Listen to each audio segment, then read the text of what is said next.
এবারের ডাকসুতে রাজনৈতিক বলয়ের বাইরেও উল্লেখযোগ্য সংখ্যক নারী প্রার্থী স্বতঃস্ফূর্তভাবে প্রতিদ্বন্দ্বিতা করছেন। জাতির হাল ধরার জন্য জুলাই প্রজন্মের এগিয়ে আসার জরুরত বিবেচনায় এটি নিঃসন্দেহে অনেক বেশি আশাব্যঞ্জক, এমন মন্তব্য করেছেন শিবির নেতা আবু সাদিক কায়েম। ২১ আগস্ট এক ফেসবুক পোস্টে তিনি এসব কথা বলেন। তবে তিনি দুঃখ প্রকাশ করে বলেন, রাজনীতির ভেতরে ও বাইরে ছাত্রীদের জন্য নিরাপদ পরিবেশ এখনো গড়ে ওঠেনি। অব্যাহত কর্তৃত্ব, প্রপাগান্ডা, বিদ্বেষমূলক প্রচার, সাইবার এবং ট্যাগিংয়ের শিকার হচ্ছেন নারীরা।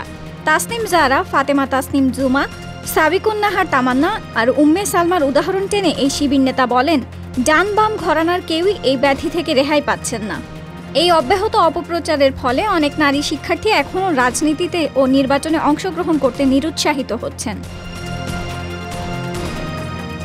সাদিক কায়েম স্মরণ করিয়ে দেন, জুলাই বিপ্লবে ছাত্রীগণদের সাহসী অবদান ও নেতৃত্বেই বিজয় ত্বরান্বিত হয়েছিল।